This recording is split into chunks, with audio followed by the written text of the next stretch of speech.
Aloha, this is Jacob Pompeo, tuning in from Colorado, and as you can see, it's pretty dark outside right now. It's about 2 in the morning here, and I'm gonna make a video about camping. Now, I started camping back when I was maybe 5 years old with my grandfather and grandmother with Cub Scouts.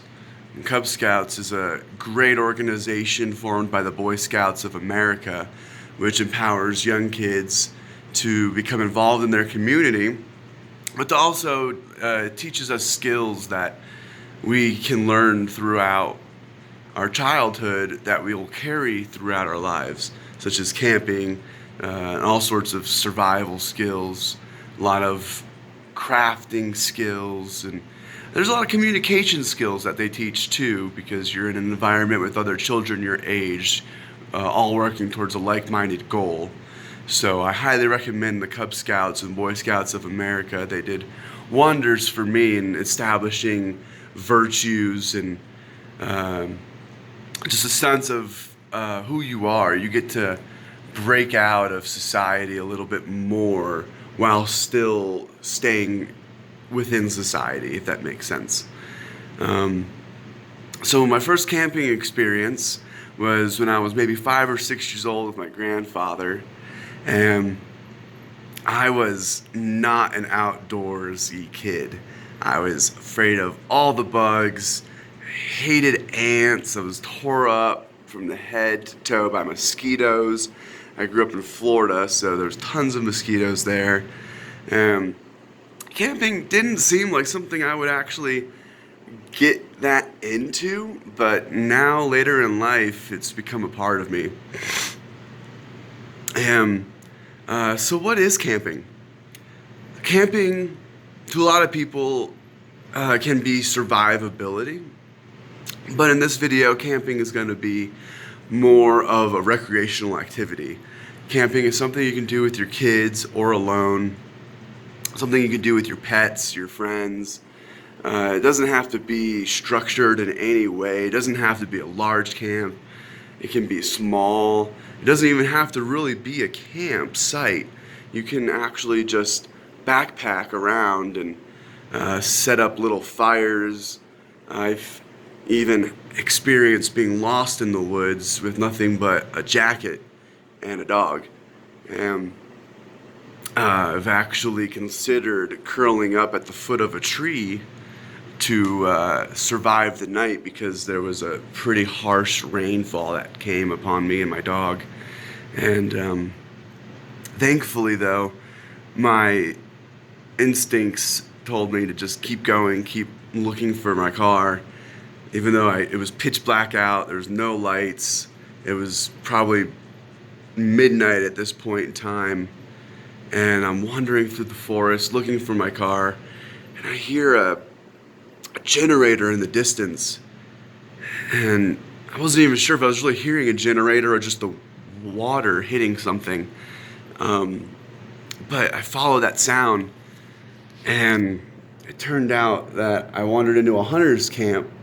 And the first thing I shout when I get into the hunter's camp is, "Hello, I'm lost." And thankfully they were welcoming individuals and they helped me find my way, because I think they said 2 to 4 miles away from my car, in the wrong direction. So if I kept wandering in the dark, I would have just exhausted all my energy, and might not be here. But thankfully, instead of panicking in that situation, I knew how to camp. So I was not afraid. I didn't anticipate having to suffer through the night because I knew how to make a fire. I had the confidence of how to build a shelter. And I also had the confidence to sleep under a tree if I needed to, because I've slept on tree roots before and know how to make it comfortable, even if it's raining. And so camping, it provides you with a sense of security. It provides you with a sense of self-assessment and self-worth. You know how to rely on your own laurels and abilities to make it. And when you're put into these uncomfortable situations like I was when I was lost in the woods of Steamboat Springs, which is a high altitude mountainous region of Colorado. Um, I wasn't afraid. I just went into the wilderness knowing that I could survive in whatever predicament I found myself in. And that was thanks to my grandfather's teachings of camping as well as Cub Scouts' teachings of camping. And so that's one way that camping can be good. Now, camping can also be bad, I've learned. Throughout time, I've encountered many homeless people, and I've even had to experience homelessness myself. Um, and one thing I've noticed is a lot of homeless people, they're almost addicted to being homeless itself.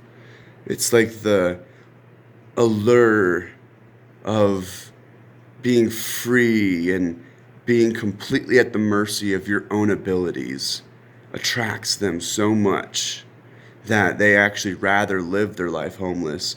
And many of them can never and will never want to be in a home again because they're so adapted to the lifestyle of constant, perpetual camping.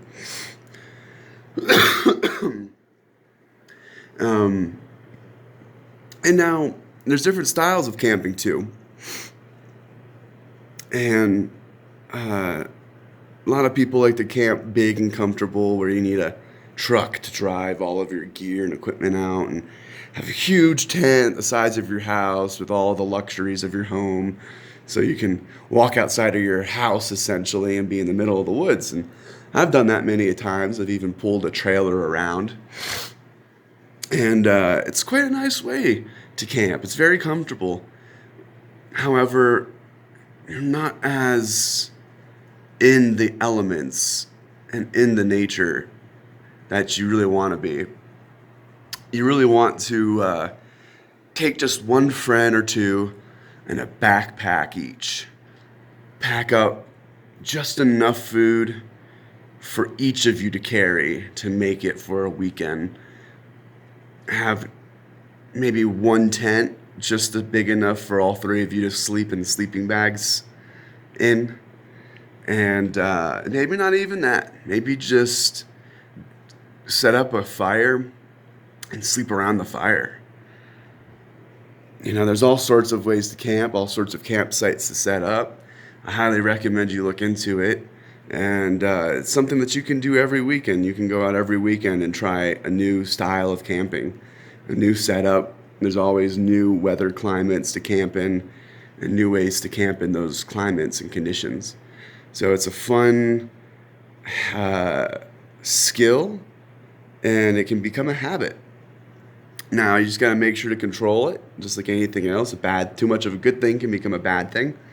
You don't want to be a perpetual homeless person because it's just not that fun. But I highly recommend camping. I highly recommend the Cub Scouts. And I highly recommend just getting out into those elements. Now, if you like a lot of content that I've been creating, please subscribe to our YouTube channel. Go to PCI.FARM. That's our website where we're building up a donation revenue to help orphaned children across the world.